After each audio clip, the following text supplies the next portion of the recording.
ഇത് കാണുമ്പോൾ നിങ്ങൾ വിചാരിക്കും നമ്മൾ വല്ല പബ്ബിലും ബാറിലൊക്കെ പോയി അടിച്ചു പൊളിക്കാന്ന്. പക്ഷെ അങ്ങനെയല്ല കേട്ടോ. നമ്മൾ സ്വന്തമായിട്ട് കഷ്ടപ്പെട്ടുണ്ടാക്കിയ വൈനിന്റെ ടെസ്റ്റിംഗ് ആണ് ഇത്. പിന്നെ പോസ്റ്റ് ഹാർവെസ്റ്റ് എടുത്തതിന്റെ ഒരു വലിയ ഗുണം എന്ന് വെച്ചാൽ നമുക്ക് കുറെ തിന്നാനും കുടിക്കാനൊക്കെ കിട്ടും. സിപ്പപ്പ് ബാക്കിയല്ലാത്ത ഒരു കാര്യത്തിലും ഞാൻ പോയിട്ടുണ്ടായിരുന്നു കേട്ടോ. കാരണം ആ സിപ്പപ്പ് കാണുമ്പോഴൊക്കെ യശലിന് ഓർമ്മ വരികയാണ്. കാരണം അവൾക്ക് ഗ്രേപ്സ് ഭയങ്കര ഇഷ്ടമാണ്.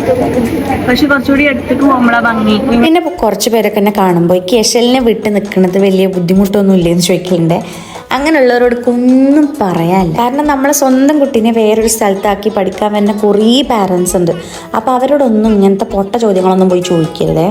അതൊക്കെ പോട്ടെ. അപ്പോൾ ബാക്ക് ടു വൈൻ പ്രിപ്പറേഷൻ. ഇനി നിങ്ങൾ കാണാൻ പോകുന്നത് കുറച്ചുകൂടി അഡ്വഞ്ചറസ് ആയിട്ടുള്ള കാര്യങ്ങളൊക്കെ വരും. അപ്പോൾ എല്ലാവരും കൂടി ഒന്ന് മുറുകി പിടിച്ചിട്ടോ. ഇത് നമ്മൾ 21 days ആയിട്ട് അടച്ചു വെച്ചിട്ടുള്ള വൈനിന്റെ ജാർ ഓപ്പൺ ചെയ്യാൻ പോകാട്ടത്.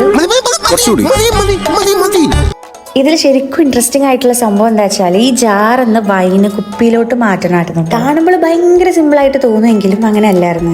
വലിക്കുന്നതൊന്നും അങ്ങോട്ടോ ഇങ്ങോട്ടോ ആയാൽ പിന്നെ വൈനൊക്കെ കൊളാകുവേ. പിന്നെ നമ്മൾ സ്റ്റിക്കറൊക്കെ ഒട്ടിച്ചിട്ട് ഭയങ്കരമായിട്ട് സെറ്റാക്കി വെച്ചിട്ടുണ്ടായിരുന്നു. അതിന്റെ സന്തോഷത്തിൽ നമ്മളൊരു ലഡൊക്കെ തിന്നിട്ടുണ്ട്. അപ്പൊ ഇന്നൊക്കെ ഇത്ര മതിയേ. വീഡിയോ ഇഷ്ടമാണെങ്കിൽ എല്ലാവരെയും ലൈക്ക് ചെയ്യട്ടോ.